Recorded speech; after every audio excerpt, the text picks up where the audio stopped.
ये कहना शुरू कर दिया कि मैंने इस बिल में काले कानून डाल दूँ। मैंने आप लोगों के साथ shoulder to shoulder freedom of expression के लिए जंग लड़ी है। मेरी क़यादत ने गला घोंटने, सेंसरशिप से लेकर उनकी आवाज़ बंदी तक हमने वो जंग सड़कों के ऊपर लड़ी है, पार्लियामेंट के अंदर लड़ी। आपको याद है जब PMDA आ रहा था, ये PMDA जो पिछली हुकूमत लेकर आई थी, मैंने वो धरने दिए हैं। तो मुझे और फिर ये कि हेस्ट में कर रही है, मैं पता नहीं किसके कहने के ऊपर कर रही हूँ, मैं पता नहीं कौन सा काला कानून लेकर आ रही हूँ। देखिए मैं हमेशा मीडिया की आइंदा जिसको भी जिम्मेदारी मिलेगी, मैंने वर्कर्स के साथ अभी हेल्थ इंश्योरेंस मैंने कार्ड एक्सेस प्राइम मिनिस्टर ने करवाई। क्यों करवाई? क्योंकि मुझे पता है कि वर्कर किन परेशानियों से गुजरते हैं। फिर इसमें मैंने डाला, आप ये देखें मती भाई कि मैंने डाला कि जो ड्यूज़ हैं, अगर सैलरी जो है वर्कर की विद इन 2 मंथ्स नहीं होगी तो बिजनेस नहीं देगा। मैंने ये तो नहीं कहा कि आपने सैलरी 2 महीने में देनी, उसमें उन्होंने कहा मैं लेबर लॉ के खिलाफ वर्जी करती है, मैंने हकूक़ की खिलाफ वर्जी करती है। और फिर उन्होंने कहा कि पार्लियामेंट्री ओवरसाइट होनी चाहिए चेयरमैन पेमरा की। मैंने कहा कि इस कानून के अंदर पार्लियामेंट्री ओवरसाइट चेयरमैन और सारे इख्तियार चेयरमैन पेमरा से लेकर मैंने अथॉरिटी को दिए। अथॉरिटी के बाद independent advertise council of complaint को दिए और उसके बाद मैंने वो नीचे कोर्ट तक अपील तक दे दी इन सबको। मतलब मेरी नियत और मैंने ये सारा काम करना होता।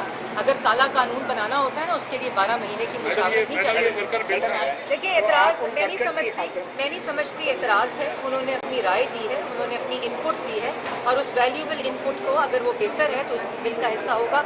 इंशाल्लाह अगली दफ़ा आके ये बिल बनाऊंगी। अच्छा मैम, मैं नहीं बनाऊंगी जिसको भी। अच्छा मैम, आपके चेहरे से महसूस हो रहा है कि किस दर्द से आपने ये बिल बनाया, तो ये तासर जो है वो आपका हमें पहुँच रहा है।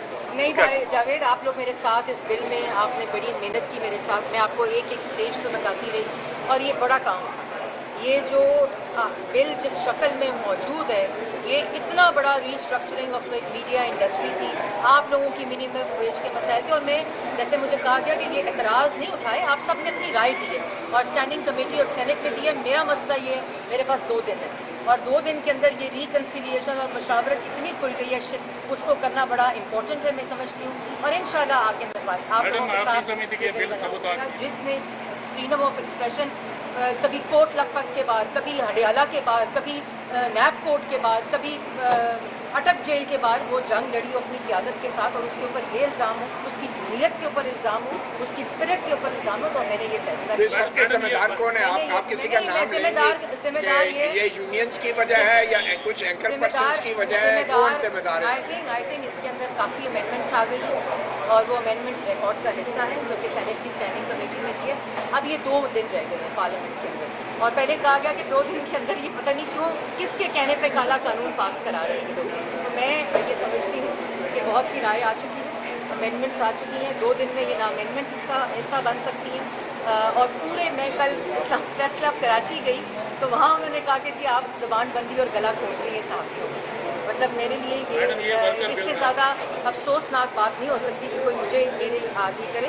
तो इंशाल्लाह नई मैंडेट आएगा, नया पार्लियामेंट आएगी। इन तमाम आरा को जो इम्पोर्टेंट आरा है, ये वैल्यूबल इनपुट है, उनको इस बिल का हिस्सा बना के सेनेट पार्लियामान का हाईएस्ट फोरम है, वहाँ आके लोगों ने अपनी राय दी, अपनी इनपुट दिए बिल को बेहतर बनाने के लिए।